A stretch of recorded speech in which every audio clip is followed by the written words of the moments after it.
First flight. आज हम class 8 science का चैप्टर 7 पौधे एवं जंतुओं का संरक्षण है वो करने जा रहे हैं। इसमें पौधे एवं जंतुओं का संरक्षण, इसमें हम देखेंगे इस पाठ में कि पौधों को संरक्षण की आवश्यकता क्यों होती है और वह जो जंतु होते हैं उनको संरक्षण की आवश्यकता क्यों होती है, क्योंकि ये जो पौधे होते हैं इनको इनको काटा जा रहा है, इनका अंधाधुंध इनको काटा जा रहा है। उद्योग स्थापित करने के लिए, घर निर्माण के लिए, कृषि इत्यादि के लिए इनका अंधाधुंध कटाव हो रहा है। वन जो हमारे हैं वो समाप्त हो रहे हैं। तो और जो वन्य जंतु हैं उनका शिकार किया जा रहा है, उनकी तरफ कोई ध्यान नहीं दिया जा रहा। जो बड़े जंतु हैं जैसे बाघ इत्यादि हैं वो तो फिर भी हमारा कुछ सरकार का भी ध्यान है, परंतु जो छोटे छोटे जंतु होते हैं जैसे छिपकली और ये छिपकली, केंचुए इत्यादि, तो ये हमारे लिए बहुत आवश्यक होते हैं। केंचुए हमारे लिए बहुत आवश्यक है जमीन को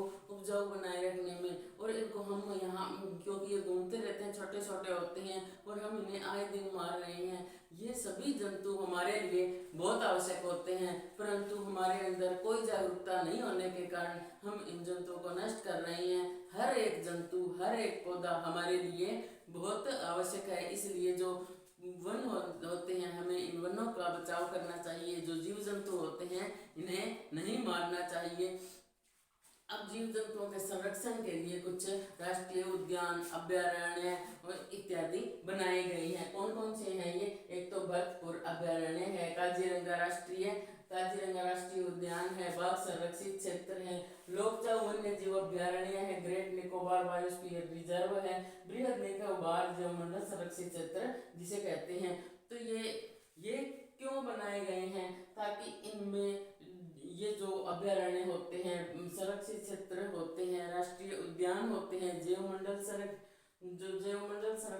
संरक्षित क्षेत्र होते हैं, इनमें क्या होते हैं कि इन क्षेत्रों में और इनके आसपास जो रहने वाले इलाके होते हैं वहाँ पे पौधों, जो ये जानवर होते हैं उन्हें किसी प्रकार का नुकसान नहीं पहुँचा सकते। वहाँ पे वनों की कटाई नहीं कर सकते, क्योंकि इनके रहने के लिए वन बहुत आवश्यक है। उन जो वन्य जंतु होते हैं इनका पोचिंग के लिए, शिकार के लिए इनको नहीं मारा जा सकता। वहाँ पे इनको मारना बिल्कुल निषिद्ध होता है और ये स्वतंत्रता पूर्वक घूम सके ये भी सरकार का सुनिश्चित होता है। वहाँ पे जैसे स्वतंत्र रूप से ये जो जीव जंतु रहते हैं, जिस तरीके से चिड़िया वगैरह अंडे देती है, वो अपने हिसाब से वो काम करे, इसके लिए ये चीजें बनाई गई है। इन्हें हम मनुष्यों द्वारा किसी प्रकार की कोई हानि ना हो, ये भी सरकार क्या है इनका ध्यान रखती है। फिर भी जो वहाँ पे उस क्षेत्र में आसपास के रहने वाले लोग होते हैं वो इन जंतुओं को नष्ट करते हैं। तो हमें व्यक्तिगत रूप से भी जागरूक रहना चाहिए। वैसे सरकार ने कुछ सरकारी एजेंसियां बनाई हुई है, कुछ लोग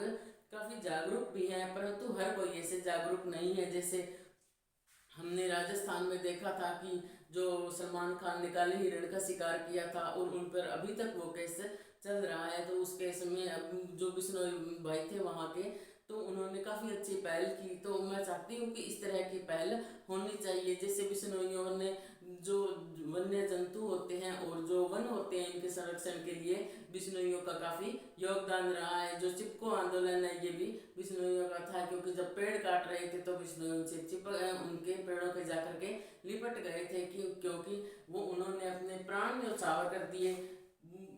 उन्होंने पौधों के लिए अपने प्राण न्यौछावर कर दिए और वन्य जंतुओं के लिए भी बहुत कुछ कर रही हैं। तो सिर्फ बिश्नोई नहीं, बाकी सब जातियों को भी हमें मिल करके, जितने भी हम लोग हैं, हमें मिल करके वन और वन्य जंतुओं को संरक्षण करना चाहिए। सरकार को भी काफ़ी सहयोग करना चाहिए। इसके बाद हम अब देखते हैं कि ये हमने थोड़ा देख लिया कि ये अभयारण्य क्या होते हैं, इनमें किस प्रकार जंतु इत्यादि रहते हैं, ये प्राकृतिक आवास में रहते हैं, कहाँ वन्य जंतु रहते हैं, वनों की हमें क्यों आवश्यकता है। अब हम देखते हैं कि वनोन्मूलन और इसके कारण। वनोन्मूलन को हम जानने से पहले, इसके कारणों को जानने से पहले हम जान लेते हैं कि वनोन्मूलन होता क्या है। तो वनोन्मूलन क्या होता है? वनों को काटना क्या होता है? वनोन्मूलन उन्मूलन होता है, वन प्लस उन्मूलन से मिलकर के बना है। वनों का उन्मूलन यानी कि वनों को समाप्त करना कैसे करेंगे? काट करके। तो ये इनको जब हम जंगल में जाकर के लकड़ियाँ काटते हैं, उनकी तस्करी करने के लिए या उद्योग धंधों के लिए, फर्नीचर के लिए या घर में जलाने के लिए जो हम लकड़ियों को काट रहे हैं, वन की लकड़ियों को, वो क्या है? वनोन्मूलन है। तो वो क्या है? वनोन्मूलन है। तो वनोन्मूलन का अर्थ क्या है? वनोन्मूलन। वनोन्मूलन का अर्थ क्या है? वन को समाप्त करना, वनों को समाप्त करना। क्या है? वनों को समाप्त करना, वनों को समाप्त करना। वनों को समाप्त करना क्या है? वनोन्मूलन है। और प्राप्त भूमि का अन्य कामों में उपयोग करना क्यों किया जाता है? उद्योग धंधे स्थापित करने के लिए, ताकि लोग वहां पर क्या है? कृषि कर सके, चरागाह के लिए उस भूमि को उपयोग कर सके, घर बना सके, इत्यादि चीजों के लिए क्या है? वनों का उन्मूलन करते हैं। परंतु ये नहीं करना चाहिए। वन हमारे लिए बहुत आवश्यक है, क्योंकि ये हमें ऑक्सीजन देते हैं। इनमें जो वनस्पतियां होती हैं वनों में, वो हमारे लिए बहुत आवश्यक है। प्राप्त भूमि का अन्य कामों में उपयोग करने के लिए वनोन्मूलन होता है। प्राप्त भूमि का अन्य कामों में उपयोग, जो प्राप्त भूमि है उसका अन्य कामों में उपयोग करने के लिए क्या है? वनोन्मूलन किया जाता है। ये क्या होता है? वनोन्मूलन। अब वनोन्मूलन के कारण,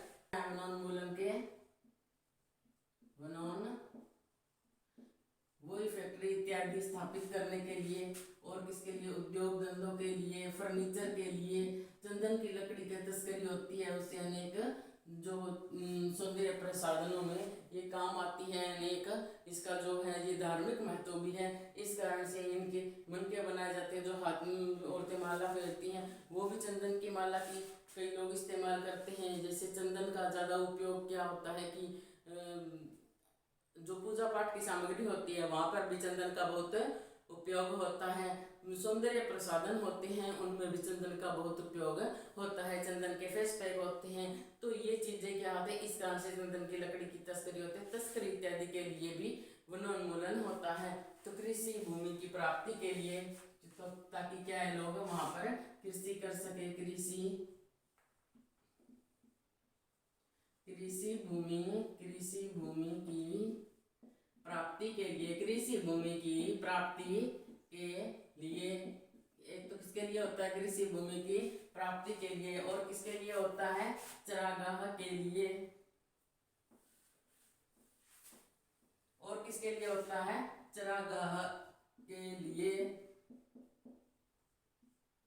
चरागाहों के लिए, ताकि लोग वहां पे क्या है? अपने पशुओं को चरा सके, उनके लिए घास फूस इत्यादि हो, वहां से जो घास वगैरह है वो काट के ला सके। इस कारण से भी होता है। घरों और कारखानों में के निर्माण के लिए भी वनोन्मूलन होता है। घरों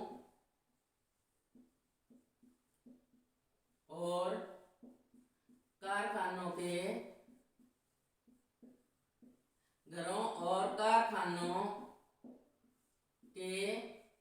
निर्माण के लिए, घरों और कारखानों के निर्माण के लिए भी इसका जो है वनोन्मूलन किया जाता है। वनों को काटा जाता है। फर्नीचर बनाने के लिए, फर्नीचर के लिए, और क्या होता है? सौंदर्य प्रसाधन सामग्री के लिए, सौंदर्य प्रसाधन सामग्री के लिए,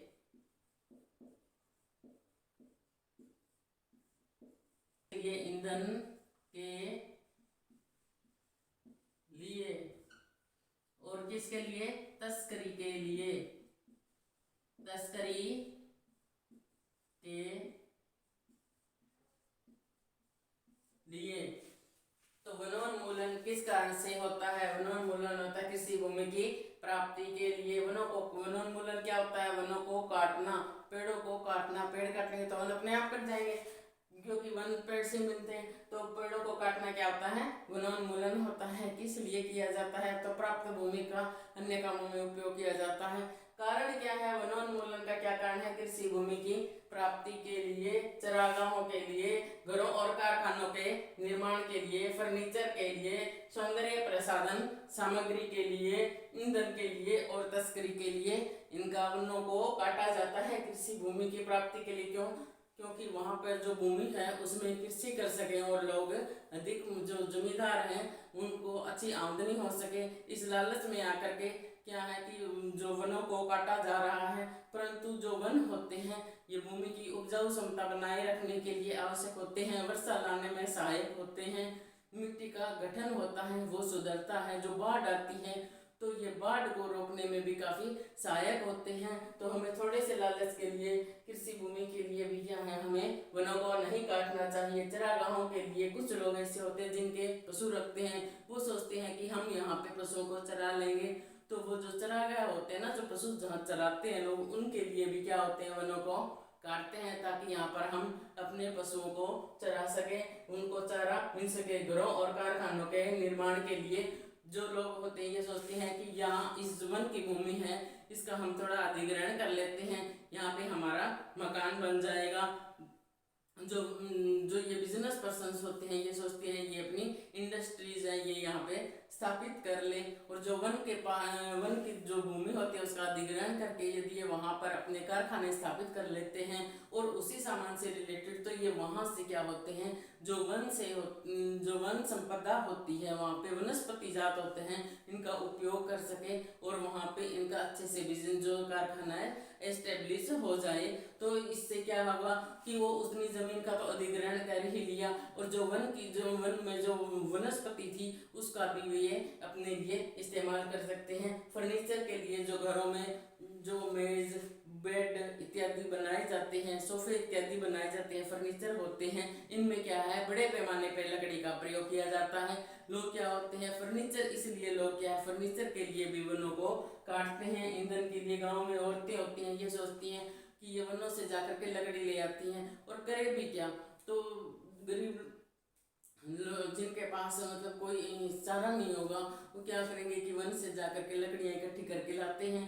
तो इसलिए भी वनों को काटते हैं तस्करी के लिए। जैसे चंदन की लकड़ी की तस्करी है वो काफ़ी मशहूर है, चंदन की लकड़ी की बहुत ज़्यादा तस्करी होती है। तो आशा करती हूँ कि इतना आपको समझ में आया होगा।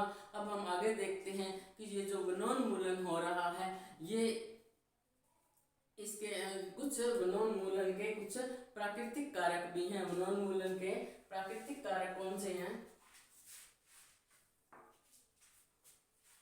तो वनोन्मूलन क्या होता है, कृषि भूमि की प्राप्ति के लिए होता है, चरागाहों के लिए होता है, घरों और कारखानों के निर्माण के लिए होता है, फर्नीचर के लिए होता है, सौंदर्य प्रसाधन सामग्री होती है उसके लिए भी इसका जो वनोन्मूलन होता है। क्योंकि जो चंदन इत्यादि की लकड़ी होती है ये अनेक फेस पैक बनाने में, अनेक क्रीम पाउडर इत्यादि बनाने में इस लकड़ी का प्रयोग किया जाता है, ईंधन के लिए प्रयोग किया जाता है। और तस्करी, जो चंदन की लकड़ी है उसकी तस्करी भी बहुत होती है। तो के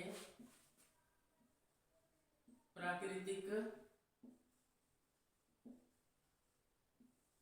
कारक, वनोन्मूलन के कुछ प्राकृतिक कारक भी होते हैं। जैसे अत्यधिक गर्मी के कारण वनों में आग लग जाती है, तो एक क्या होती है, दावानल। दावानल क्या कहते हैं, वन में लगने वाली आग क्या होती है, वन में लगने वाली आग, वन में लगने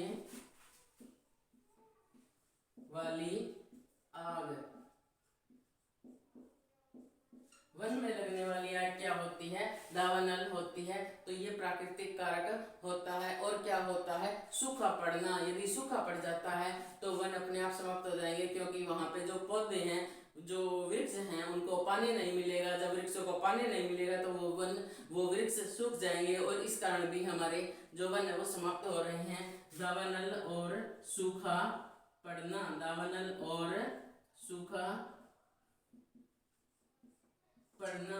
तो वनोन्मूलन के प्राकृतिक कारण क्या है, दावानल और सूखा पड़ना। अत्यधिक गर्मी के कारण कई बार वनों में आग लग जाती है, इसके कारण क्या होता है कि वन समाप्त हो रहे हैं। और सूखा पड़ जाता है तो उस कारण भी वन जो वृक्ष होते हैं इन्हें पानी नहीं मिल पाता, इस कारण से वो वन है वो सूख जाते हैं, वन हमारे समाप्त हो जाते हैं। अपने लालच के लिए वनों की अंधाधुंध कटाई कर रहे हैं या वन प्राकृतिक कारण से समाप्त हो रहे हैं, चाहे जो भी कारण हो, परंतु इससे जो वनोन्मूलन होता है इसके गंभीर परिणाम हमें देखने को मिल रहे हैं। तो वनोन्मूलन के परिणाम, वनोन्मूलन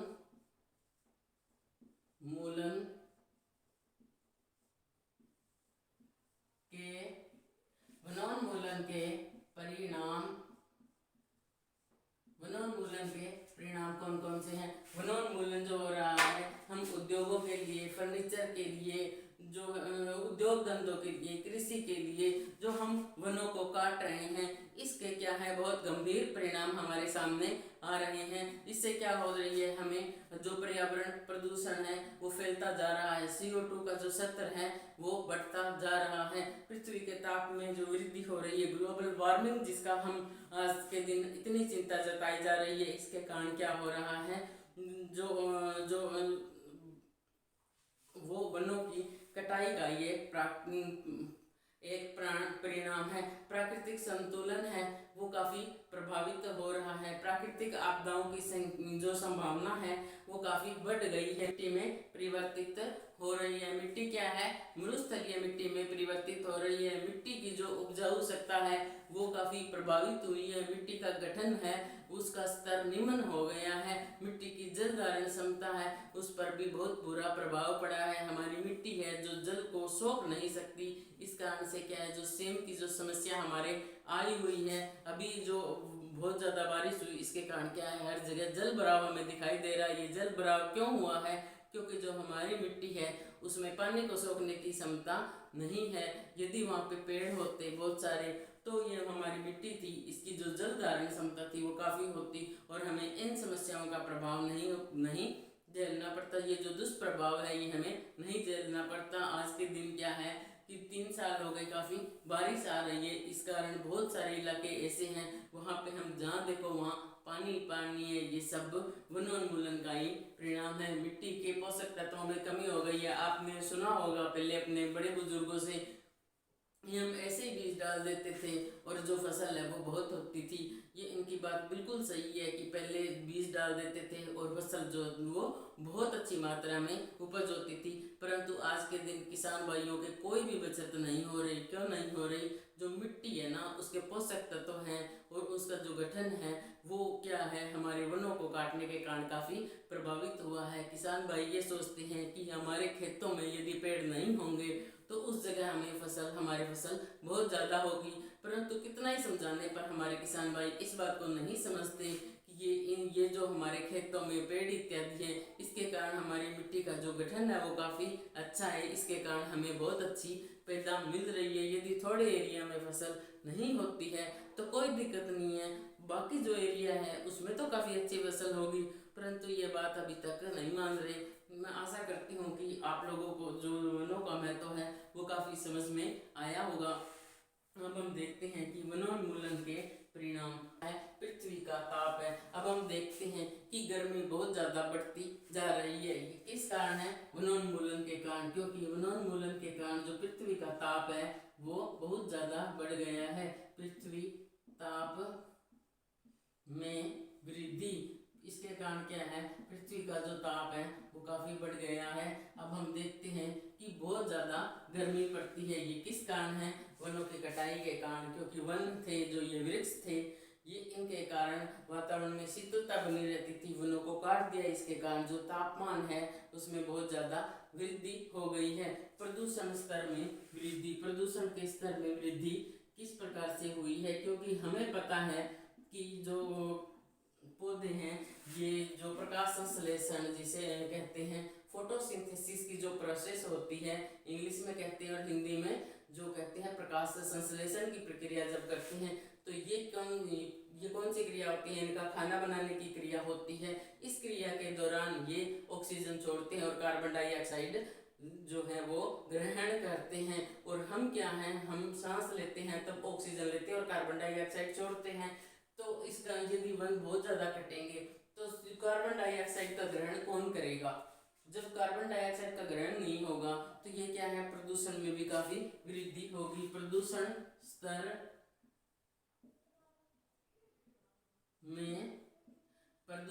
स्तर में वृद्धि। वनों को तो काट ही रहे हैं। अब दिवाली के नज़दीक हम लोग इतने पटाखे जलाते हैं कि दिवाली के आसपास के जो 10-12 दिन होते हैं उसमें हमारा सांस लेना दुभर हो जाता है। पहले आज से 10-15 साल पहले ये समस्या बिल्कुल भी नहीं थी, पर अब ये समस्या जो है गांव के एरिया में भी हमें देखने को मिल रही। शहरी एरिया में तो थी, पर गांव के एरिया में भी दिवाली के आसपास के जो 10-12 दिन होते हैं तब हमारा सांस लेना मुश्किल हो जाता है।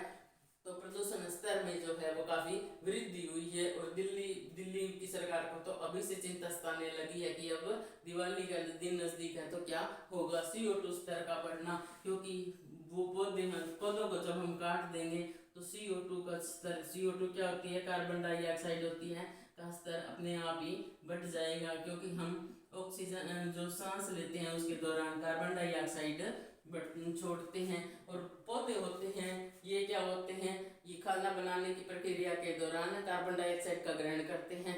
जब हम कार्बन डाइऑक्साइड छोड़ रहे हैं और जो पौधे हैं उन्हें हम काट रहे हैं तो उन्हें कोई लेने वाला ही नहीं होगा कार्बन डाइऑक्साइड को, तो उसके स्तर में काफ़ी वृद्धि हो जाएगी। तो ये पृथ्वी द्वारा छोड़ने वाली कई विकिरण है उनको अपने अंदर अवशोषित कर लेती है, जो हमारे लिए बहुत हानिकारक है। प्राकृतिक संतुलन है वो प्रभावित हो रही है। प्राकृतिक संतुलन है वो काफ़ी प्रभावित हो रहा है, क्योंकि जो वनों में रहने वाले काफ़ी जंतु होते हैं ये क्या होते हैं, ये बहुत सारी बीमारियों को है ना हमारी धरती पर फैलने से रोकते हैं। जो वनस्पति होती है वो हमारे लिए काफ़ी लाभदायक होती है। तो प्राकृतिक संतुलन इससे प्रभावित हो रहा है, क्योंकि हमने वनों की अंधाधुंध कटाई शुरू कर दी है। इसके कारण क्या है, प्राकृतिक संतुलन भी प्रभावित हो रहा है। और इससे क्या होता है कि प्राकृतिक आपदाओं की संभावना है काफ़ी बढ़ गई है। बाढ़ जैसी जो आपदाएं हैं वो काफ़ी आ रही हैं। जो भूमिकंपन होता है जिसे क्या हम कहते हैं उसे कि भूकंप आ गया है, तो वो क्या है, ये सब वनों की कटाई के कारण हो रहा है। इसी कारण से ये जो प्राकृतिक आपदाओं की संभावना बढ़ना, प्राकृतिक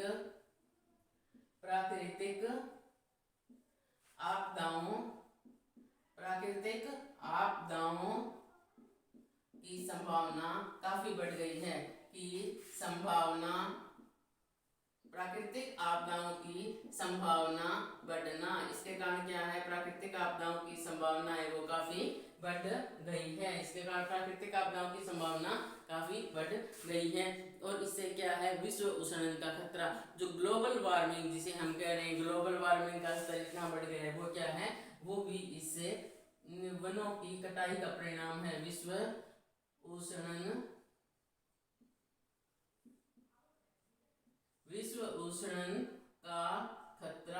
उष्णन का जो खतरा है वो काफी बढ़ता जा रहा है। ग्लोबल वार्मिंग आज के दिन जो है ये विश्व स्तर पे जो है वो काफी बड़ी समस्या बनी हुई है। क्योंकि हम लोग क्या है, हमें ठंड चाहिए तो कोई भी वृक्षों को बचाना नहीं चाहता, ऐसे खरीदने जाते हैं हम, ठीक है। उससे क्या है, विश्व उष्णन बहुत ज़्यादा बढ़ रही है। यदि पेड़ होते हैं, आपने पहले देखे होंगे बरगद के पेड़ हैं, आप बरगद के पेड़ की छाया में जाओ, उसके नीचे बहुत ज़्यादा ठंड होती है, बहुत ज़्यादा हमें शीतलता मिलती है। पर आज के दिन कौन बरगद के नीचे जा कर के बैठे, घरों में AC ले आए हैं, एयर कंडीशन कमरों में रहते हैं, गाड़ी में AC है, हर कोई गाड़ी में चल रहा है। इससे क्या होगा, विश्व उष्णन का जो खतरा है बढ़ रहा है। और पेड़ों को हम काट रहे हैं ताकि वहाँ से मुनाफा हो जाए, तो हम घर में AC इत्यादि सामान ले आए, तो विश्व उष्णन का खतरा है। सूखा पड़ना, सूखा क्यों पड़ता है, क्योंकि वन जो होते हैं, ये पेड़ होते हैं, ये वर्षा लाने में सहायक होते हैं। जब हम पेड़ों को काट देंगे तो क्या होगी कि वर्षा कहाँ से आएगी, जब वर्षा ही नहीं होगी तो क्या है, सूखा पड़ जाएगा। पेड़ होते हैं ये वर्षा लाने में सहायक होते हैं।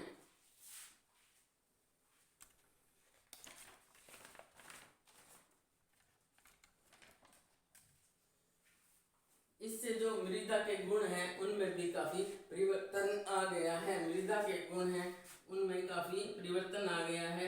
किस तरीके से आ गया है, जो मिट्टी है वो इतनी, मृदा किसे कहते हैं, मिट्टी को कहते हैं। किसे कहते हैं, मिट्टी को कहते हैं। मिट्टी को मृदा गुणों में परिवर्तन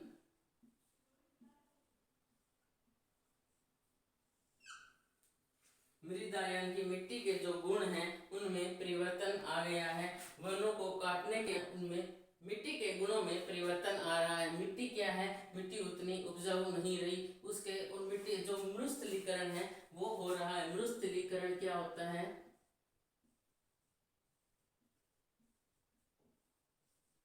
मरुस्थलीकरण, इससे क्या हो रहा है, मरुस्थलीकरण हो रहा है। मरुस्थलीकरण क्या होती है, रेगिस्तानी मिट्टी, जो टिब्बे की मिट्टी होती है ना, ऐसी मिट्टी में मिट्टी परिवर्तित हो रही है जिसकी उपजाऊ क्षमता नहीं होती।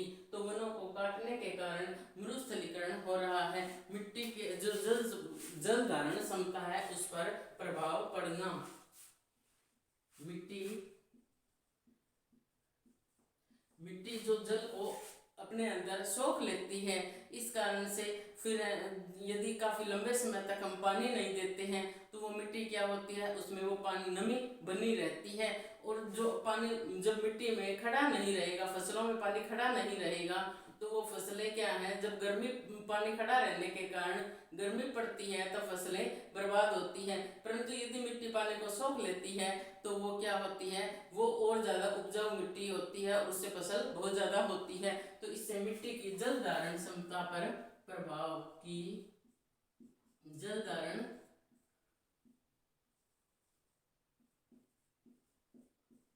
क्षमता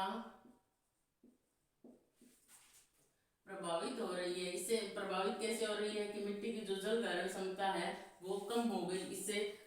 इससे हमारी फसलें भी कम हो गई। मिट्टी के पोषक तत्व और जो मिट्टी का गठन है ये प्रभावित हो रहा है। मिट्टी के पोषक तत्व कम हो गए हैं, मिट्टी का गठन है वो कम हो गया। इसके कारण इस मिट्टी के पोषक तत्वों में कमी, मिट्टी के जो पोषक तत्व थे उनमें कमी आ गई। मिट्टी के क्या थे, पोषक तत्वों में कमी आ गई और मिट्टी गठन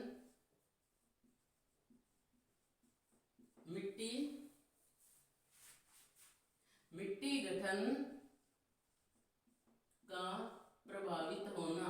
मिट्टी का जो गठन है वो भी इससे उस पर काफी बुरा प्रभाव पड़ा है। तो इससे मिट्टी के गठन पर काफी बुरा प्रभाव पड़ा है। इससे जो फसलें हैं वो भी हमारी काफी हद तक प्रभावित हुई है। तो ये जो वनोन्मूलन के थे ये दुष्परिणाम थे। तो वनोन्मूलन क्या है, इसके कारण वनोन्मूलन, वनों को काटना, वनों को काटने के क्या क्या बुरे परिणाम हमारे सामने आ रहे हैं। पृथ्वी के तापमान है उसमें निरंतर वृद्धि होती जा रही है। प्रदूषण स्तर है वो काफी बढ़ रहा है। CO2 का स्तर है, CO2 यानी कि कार्बन डाइऑक्साइड का स्तर है वो भी बढ़ रहा है। मृदा के गुणों में परिवर्तन, मृदा यानी कि मिट्टी जो है वो मरुस्थलीय मिट्टी में तब्दील हो रही है। ऐसे में जो कृषि के लिए जो भूमि है, कृषि योग्य जो भूमि है वो बहुत कम हो जाएगी। प्राकृतिक संतुलन है वो काफी प्रभावित हुआ है। प्राकृतिक आपदाओं की संभावना है वो काफी बढ़ गई है। विश्व उष्णन है उसका खतरा यानी बढ़ता जा रहा है। ग्लोबल वार्मिंग यानी कि बहुत ज्यादा गर्मी पड़ रही है। उष्णन यानी कि गर्मी पड़ना, सूखा पड़ना, क्योंकि जब पेड़ों को काटेंगे तो वर्षा कैसे आएगी, क्योंकि पेड़ होते हैं ये वर्षा लाने में सहायक होती है। मिट्टी की जल धारण क्षमता होती है वो भी प्रभावित होती है। मिट्टी के पोषक तत्वों में कमी आ रही है और मिट्टी का गठन है ये प्रभावित हो रहा है। तो ये थे वनोन्मूलन के परिणाम, वनोन्मूलन के दूसरे करना चाहिए। ये हमारी राष्ट्रीय परंपरा है। सरकार क्या है, नियम बनाती है, विधियां बनाती है और नीतियां बनाती है। सरकार नियम, विधियां और नीतियां बनाती है। पौधे और जंतुओं के लिए कुछ संरक्षित और सुरक्षित क्षेत्र इस वजह से सरकार ने घोषित किए हैं, जैसे वन्य जंतु अभ्यारण्य है, ठीक है। पौधे और जंतुओं के लिए संरक्षित क्षेत्र, पौधे और जंतुओं के लिए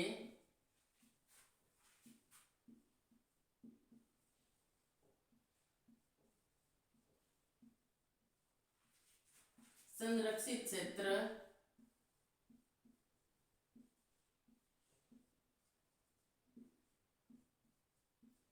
संरक्षित क्षेत्र और सुरक्षित क्षेत्र बनाए गए हैं, और ताकि वहां पर पौधे और जंतु क्या हैं वो सुरक्षित रह सकें।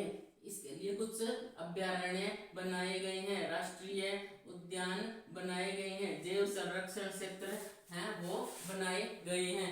तो इसके लिए सरकार काफी प्रयासरत है। इसके लिए सरकार क्या बना रही है? वन्य जंतु अभयारण्य। वन्य जंतु अभयारण्य वे होते हैं जहाँ पर ये जो वनों में रहने वाले जीव होते हैं, जैसे मगरमच्छ इत्यादि, बाघ, मगरमच्छ, बाघ, हिरण, जो नीलगाय इत्यादि होते हैं, ये क्या है, ये वहां पर रह सके, इनको कोई भी किसी प्रकार की हानि ना पहुंचाए, ये क्या होते हैं? वन्य जंतु अभयारण्य। क्या बनाए हैं सरकार ने? वन्य जंतु अभयारण्य। क्या बनाए हैं? वन्य जंतु अभयारण्य। और क्या बना रही है सरकार? राष्ट्रीय उद्यान बना रही है। राष्ट्रीय उद्यान है, यहाँ पर ये जो वन्य जंतु होते हैं, इनमें वन्य जंतु आराम से घूम फिर सकते हैं, अपने आवास बना सकते हैं। ऐसे नहीं है कि हम कहेंगे कि हाँ इस जगह इनको आकर के रहना, अपने हिसाब से जैसे इनका नेचर है वैसा ये रह सके। तो ये क्या बनाए हैं सरकार ने? राष्ट्रीय उद्यान बनाए हैं। ये काफी बड़े एरिया में होते हैं, किलोमीटर एरिया में होते हैं, ताकि ये जो वन होते हैं ना, इन्हें ही राष्ट्रीय उद्यान वगैरह घोषित किया गया है कि इतना एरिया है। इसके वहाँ पे क्या होते हैं, वहाँ पे सरकारी नियम लागू होते हैं कि वहाँ पे यदि हमारा प्रवेश होगा तो सरकार की अनुमति के बगैर नहीं होगा, हम वहाँ नहीं प्रवेश कर सकते। जैव मंडल संरक्षित क्षेत्र, जैव मंडल संरक्षित क्षेत्र, जैव मंडल संरक्षित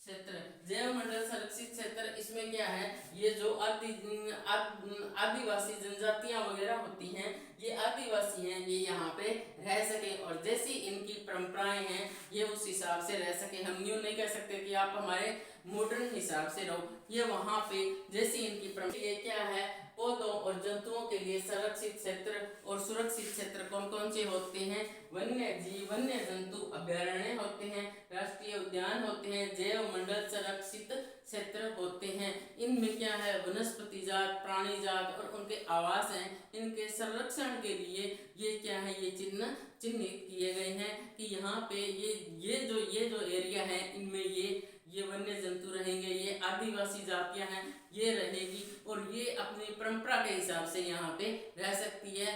उनके जो जीवन है इनमें छेड़छाड़ करने की हमें कोई भी इजाजत नहीं होती। इन क्षेत्रों में निषिद्ध क्या है? निषिद्ध यानी कि मनाही क्या है?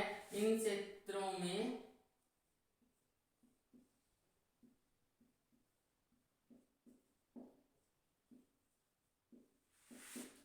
निषिद्ध है। निषिद्ध क्या है? यानी कि मनाही जो है वो किस किस चीज की है? निषिद्ध क्या है? निषिद्ध है शिकार करना। क्या है? शिकार करना यहाँ पे मना है। हम यहाँ पे क्या है, ये जो वन्य जंतु है इनका हिरण इत्यादि का, बाघ इत्यादि का शिकार नहीं कर सकते। पहले के लोग क्या थे, राजा महाराजा थे, वो मनोरंजन के लिए शिकार पे निकलते थे। हमने काफी सुना भी है कि यहाँ पर शिकार करना मना है। वैसे अब शिकार करना हर जगह मना है, हम कहीं पे भी शिकार नहीं कर सकते। शिकार करना क्या क्या है? शिकार करना क्या मना है? शिकार करना। और क्या है? वृक्षारोपण। इन क्षेत्रों में हम वृक्षारोपण नहीं कर सकते। बाग इत्यादि है वो हम नहीं लगा सकते। और यहाँ पर क्या मना है? पोचिंग। पोचिंग क्या होता है?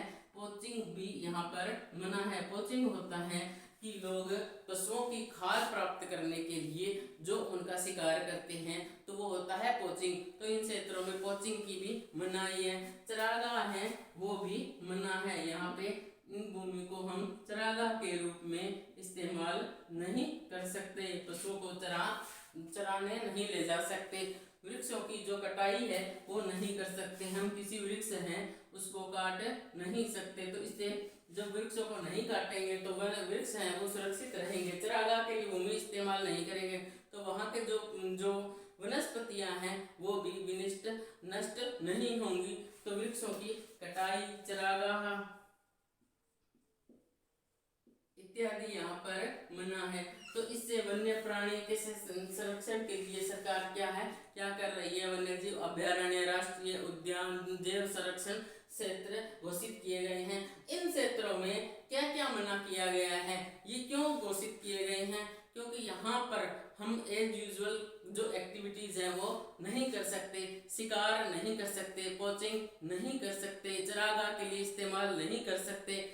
जब हम शिकार नहीं कर सकेंगे, पोचिंग नहीं कर सकेंगे, तो वहाँ के जो जंतु हैं उनको अपने मनोरंजन के लिए, जैसे उनको जैसे सर्कस इत्यादि के लिए जंतुओं को क्या है कि फोर्स किया जाता था, वो भी मना है। फिल्मों इत्यादि के लिए हम जंतुओं का इस्तेमाल नहीं कर सकते, हम उन्हें किसी प्रकार से बाध्य नहीं कर सकते कि आप ऐसे ही रहो, तो इसके लिए भी ये मना है। तो इससे क्या होगा, वन्य जो प्राणी हैं, प्राणी जात हैं, उनकी सुरक्षा होगी। और चरागाह के रूप में यदि हम वन भूमि का इस्तेमाल नहीं करेंगे तो वहाँ की जो वनस्पति है वो सुरक्षित होगी। तो इस प्रकार से हमारी वनस्पति जात सुरक्षित होगी, ना हम वनों को काट सकते हैं। तो इससे क्या है कि इससे हमारा जो प्राणी जात और वनस्पति जात है इसे काफी सुरक्षा मिलेगी। अब हम देख लेते हैं थोड़ा कि अभ्यारण्य होते हैं, ये अभ्यारण्य क्या होते हैं। ये अभ्यारण्य होते हैं ना, यहाँ पे जो जंतु होते हैं उनके आवास होते हैं, ये किसी प्रकार के विक्षोभ से है, यानी कि हानि होती है उससे बचे रहते हैं। अभ्यारण्य में जो जंतु होते हैं और उनका जो आवास वो अपने हिसाब से बनाते हैं, उनमें हम किसी प्रकार की कोई छेड़छाड़ नहीं कर सकते, तो वो अभ्यारण्य होते हैं। राष्ट्रीय उद्यान क्या होते हैं कि ये वन्य जंतुओं के लिए क्या होते हैं, ये सुरक्षित क्षेत्र होते हैं। वो वहाँ पे क्या है आराम से अपने हिसाब से घूम फिर सकते हैं और अपने जो रहने के स्थान है वो बना सकते हैं। प्राकृतिक वहाँ के जो प्राकृतिक संसाधन है उनका उपयोग कर सकते हैं। ये जो वन्य जंतु होते हैं वहाँ पे प्राकृतिक संसाधनों का उपयोग कैसे करेंगे, वहाँ पे ये मतलब जो ये वहाँ के जो पेड़ पौधे हैं उनको अपने मतलब चारे के लिए भी इस्तेमाल करते हैं, पे रहते हैं, गोबर इत्यादि भी करते हैं, लेट्रिन सुसु यानी कि सब कुछ करते हैं। उनकी वहाँ पे किसी प्रकार की मनाही नहीं होती और इनको गुस्सा आए तो हो सकता है किसी पेड़ को नुकसान भी पहुँचाए। ये पेड़ों को नुकसान पहुँचाए इसमें क्या है, उनको कोई रोकता नहीं है। तो ये आपस में लड़ झगड़ सकते हैं, मिलके रह सकते हैं, जैसे भी रहे अपने नेचर के हिसाब से ये रह सकते हैं। जैव मंडल आरक्षित क्षेत्र होते हैं, इनमें क्या होते हैं, ये जो वन्य जीव होते हैं, पौधे होते हैं, जंतु और ये जंतु संसाधन और उस क्षेत्र के आदिवासी हैं, ये अपने पारंपरिक ढंग से जीवन यापन करने के लिए ये क्या है विशाल संरक्षित क्षेत्र है कि ये जो आदिवासी लोग हैं ये इस क्षेत्र में रह सकते हैं, क्योंकि ये अपने पारंपरिक ढंग से वहां पे अपना जीवन यापन कर सकते हैं।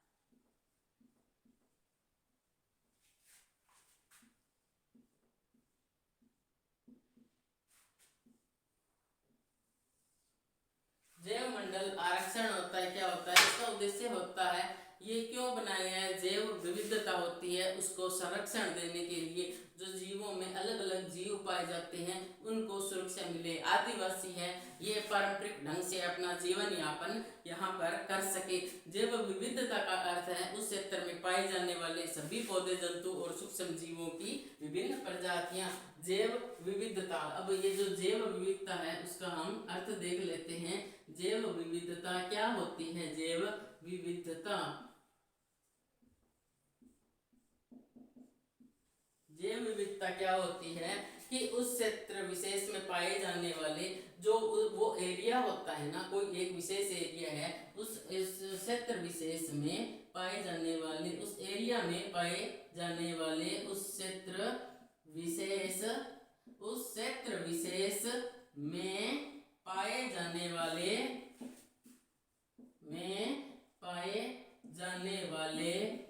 जितने भी जंतु होते हैं, पौधे होते हैं वाले, कौन क्या क्या होते हैं, जंतु,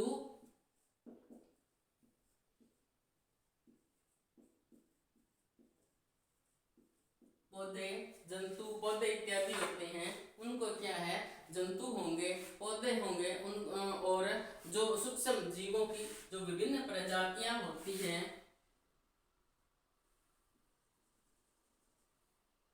और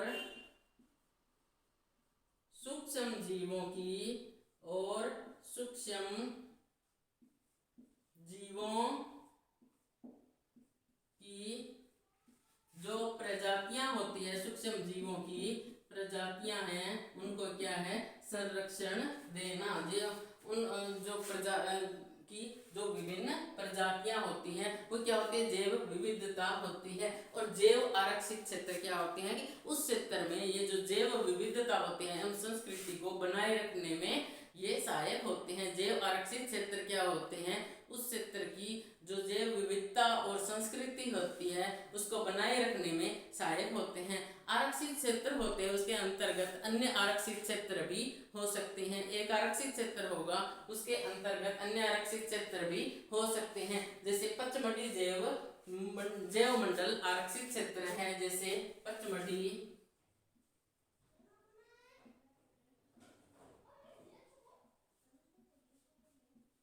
आरक्षित पचमढ़ी जैव मंडल आरक्षित क्षेत्र, जैव मंडल आरक्षित क्षेत्र, पचमढ़ी जैव मंडल आरक्षित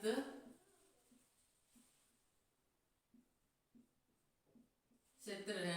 इसके अंतर्गत क्या आता है, सतपुड़ा राष्ट्रीय उद्यान आता है। इसमें क्या आता है, सतपुड़ा राष्ट्रीय उद्यान आता है। सतपुड़ा मम्मी ना बोल, मैं वीडियो बनाऊं इधर।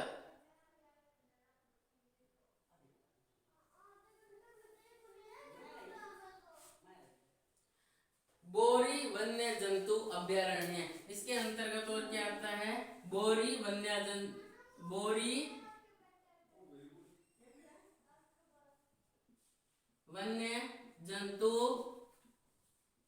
अभयारण्य, बोरी वन्य जंतु अभयारण्य, बोरी वन्य जंतु अभयारण्य। और यहाँ इसके अंतर्गत क्या आता है, और आता है पचमढ़ी वन्य जंतु अभयारण्य, पचमढ़ी वन्य जंतु अभयारण्य।